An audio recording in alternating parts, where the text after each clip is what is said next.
Selamat malam, Shalom. Perkenalkan, nama saya Ferdinand Tehwayo. Saya dari kelas MC 701, mata kuliah Manajemen Keuangan Internasional, Prodi Manajemen dengan NIM 2102010700109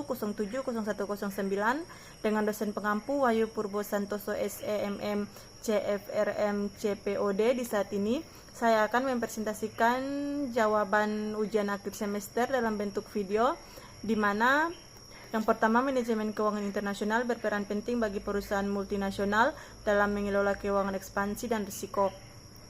Yang di bawahnya, manajemen keuangan mengelola mata uang seperti dengan strategis hedging untuk mengatasi fluktuasi nilai tukar. Yang berikut menjalankan kebijakan pajak sesuai dengan peraturan di setiap negara secara tempat dan beroperasi. Yang berikut menetapkan harga jual beli antar unit bisnis di negara berbeda. Yang berikut mengelola risiko politik dan ekonomi seperti dengan membuat rencana cadangan. Dan yang terakhir mengidentifikasi, mengevaluasi dan mengatasi risiko keuangan. Yang berikut ekspansi, memanfaatkan pasar keuangan internasional untuk mendapatkan dana tambahan untuk mendanai proyek-proyek besar dan investasi jangka panjang, mengembangkan ekspansi ke negara-negara sedang berkembang, mencari bahan mentah di negara lain yang memiliki bahan mentah yang berlimpah, mendirikan anak cabang perusahaan untuk menunjang penjualan dan meminimalkan biaya. Yang berikut risiko, memahami bagaimana pesaing asing akan terpengaruh dengan pergerakan nilai tukar, tingkat bunga asing, biaya tenaga kerja, dan inflasi. Menyusun rencana cadangan untuk mengantisipasi gangguan seperti ketegangan perdagangan antar negara. Dan yang kedua, perusahaan multinasional atau PMN berkontribusi terhadap perekonomian Indonesia melalui investasi, transfer teknologi, dan pajak. PMN ini juga dapat mendorong pertumbuhan ekonomi, menciptakan lapangan kerja, dan memperkuat struktur ekonomi nasional. Yang berikut kontribusi PMN terhadap perekonomian Indonesia. Investasi PMN melakukan investasi di Indonesia baik melalui investasi langsung maupun pajak. Transfer teknologi, PMN dapat membantu perusahaan lokal mengadopsi teknologi baru untuk meningkatkan produktivitas, menciptakan lapangan kerja. PMN membuat lapangan kerja di Indonesia. Stimulasi sektor ekonomi, PMN dapat menstimulasi sektor-sektor ekonomi terkait peningkatan permintaan. PMN dapat meningkatkan permintaan dari luar negeri secara signifikan. Yang berikut di mana terdapat contoh PMN di Indonesia. Beberapa contoh PMN di Indonesia adalah yang pertama Unilever, yang kedua Nestle, yang ketiga Toyota, yang keempat Samsung, yang kelima PT Freeport Indonesia, yang keenam PT Chevron Pacific Indonesia, yang ketujuh PT ExxonMobil Indonesia, dan yang terakhir PT Coca-Cola Indonesia. Selain dampak positif, PMN juga dapat menimbulkan dampak negatif seperti eksploitasi sumber daya lokal, ketimpangan ekonomi, dan dominasi pasar. Yang ketiga, mata uang tunggal. Untuk wilayah tersebut selama beberapa tahun terakhir, meskipun gagasan ini memiliki keuntungan, namun ada juga kekhawatiran tentang kelayakan, terutama bagi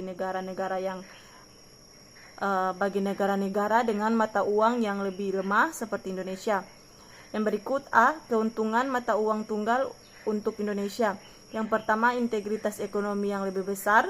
Mata uang tunggal akan mengarahkan pada integrasi ekonomi yang lebih besar, diantaranya negara-negara anggota ASEAN, kemungkinan pergerakan barang atau jasa dan modal yang lebih mudah di wilayah tersebut.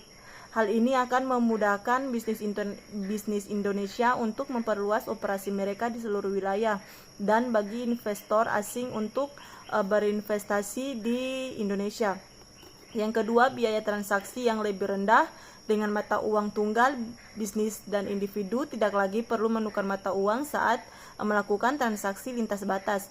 Hal ini akan menurunkan biaya transaksi dan mengurangi risiko fluktuasi bagi mata uang tersebut.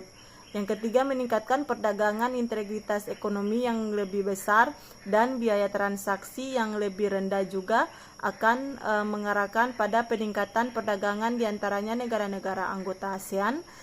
yang termasuk Indonesia. Hal ini akan memberikan dorongan pada ekonomi Indonesia yang sangat bergantung pada ekspor. Yang keempat, stabilitas yang lebih besar. Mata uang tunggal akan memberikan stabilitas yang lebih besar bagi wilayah secara keseluruhan karena akan menghilangkan risiko krisis mata uang dan mengurangi kemungkinan ketidakstabilitasan keuangan di salah satu negara yang menyebar ke negara lain. Yang kelima, investasi yang meningkatkan mata uang tunggal akan memudar investor asing untuk berinvestasi di Indonesia karena mereka tidak perlu khawatir tentang fluktuasi mata uang dan risiko nilai tukar. Hal ini akan mengarahkan pada peningkatan investasi di negara lain yang akan menciptakan lapangan kerja dan merangsang pertumbuhan ekonomi. Yang keempat, sistem nilai tukar yang berlaku di Indonesia saat ini adalah kurs mengembang atau biasa disebut dengan istilah kurs bebas atau floating exchange rate. Perbedaan kurs tetap dan kurs mengambang terletak pada sistem kerjanya. Kurs tetap akan membiarkan nilai tukar mata uangnya bernilai sama. Secara umum terdapat 3 macam kurs. Yang pertama kurs jual, yang kedua kurs beli, dan yang terakhir atau yang ketiga kurs tengah. Yang berikut yang kelima, kondisi neraca pembayaran berpengaruh terhadap nilai kurs suatu negara. Jika neraca pembayaran defisit, maka kurs valuta asing mengalami kenaikan dan kurs rupiah mengalami penurunan, dan bila terjadi surplus maka kurs valuta asing mengalami penurunan dan kurs rupiah mengalami kenaikan. Salah satu hal yang mempengaruhi pergerakan nilai tukar adalah adanya aliran dana dari neraca pembayaran. Adanya aliran dana dari neraca pembayaran menyebabkan nilai tukar rentan terhadap perubahan tersebut. Dan yang keenam, metode translasi digunakan untuk multinasional MNC untuk menyajikan laporan keuangan dan mata uang asing. Translasi mata uang asing dilakukan untuk menyesuaikan mata uang lokal dengan mata uang asing. Yang pertama contohnya menerapkan metode translasi dalam laporan keuangan MNC. Yang kedua, memprediksi laba dalam berbagai mata uang asing.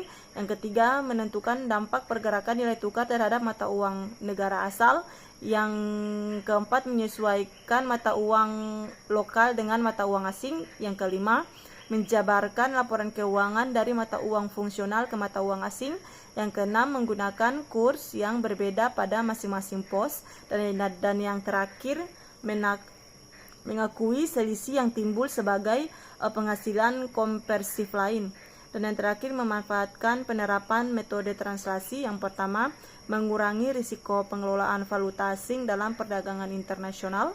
Yang kedua, memperoleh keuntungan untuk keuntungan atau kerugian translasi tidak dicatat dalam laba bersih. Dan yang ketiga, memperkecil fluktuasi nilai saham yang rentan terhadap laporan laba bersih perusahaan. Dan yang terakhir, perbedaan translasi dan konversi. Translasi tidak sama dengan konversi. Translasi hanya berupa satuan unit moneter, sedangkan konversi tersebut pertukaran nilai antar mata uang. Demikianlah presentasi dari saya. Sekian, terima kasih.